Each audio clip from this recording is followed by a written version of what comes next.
On 8th February 1963, Lieutenant Salam Arif, who was a veteran of the 1948 Arab-Israeli War, became the president of Iraq after overthrowing the brutal Soviet-backed communist government.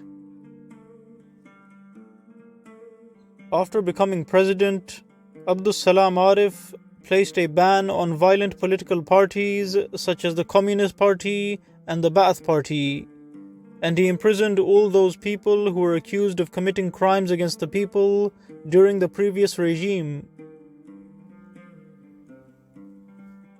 However, Salam Arif did not execute his opponents as he did not want to repeat the cycle of bloodshed of the previous regimes.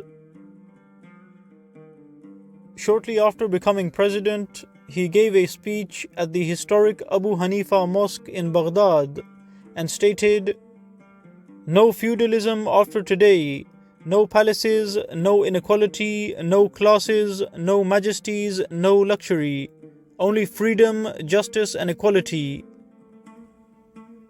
Salam Arif was a religious Muslim who tried to create a just government based on Islamic principles. He called for equality between all ethnic and religious groups in Iraq, and he immediately stopped all military operations against the Kurdish minority in Iraq, who had been brutalized by previous regimes.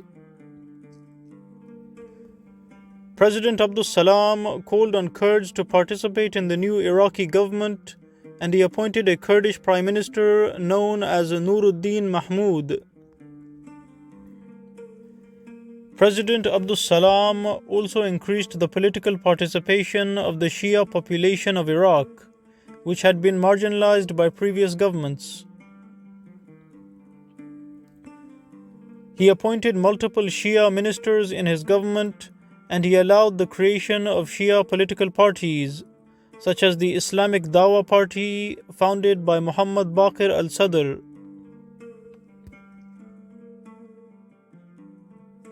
This environment of free expression strengthened national unity and allowed the country to flourish.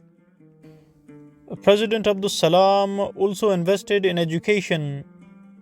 He reopened the 13th century Madrasa al-Mustansiriya and transformed it into a modern university known as Al-Mustansiriya University. President Salam also developed the economy, and he utilized the oil wealth of the country in order to establish multiple factories and industrial facilities across Iraq. He also nationalized multiple industries that were previously dominated by foreign companies.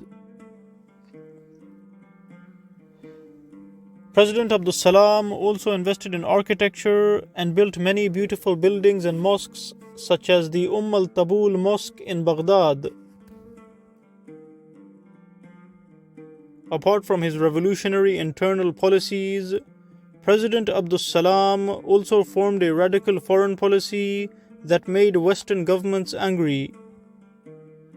He supported the Palestinian people and gave financial assistance to the Palestinian Liberation Organization. President Salam also opposed the Western-backed monarchy in neighboring Iran, and he granted political asylum to the Iranian anti-government activist known as Ayatollah Khomeini and allowed him to stay in Iraq. In 1964, President Salam visited Egypt and mediated the release of the Egyptian Islamic activist known as Sayyid Qutb, who had been unjustly arrested by President Jamal Abdul Nasser.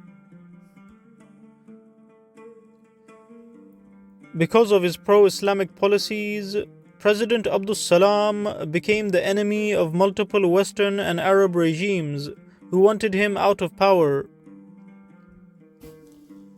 On 13th April 1966, President Salam Arif was killed in an assassination which was planned by the Ba'ath Party when his plane crashed near the Iraqi city of Basra.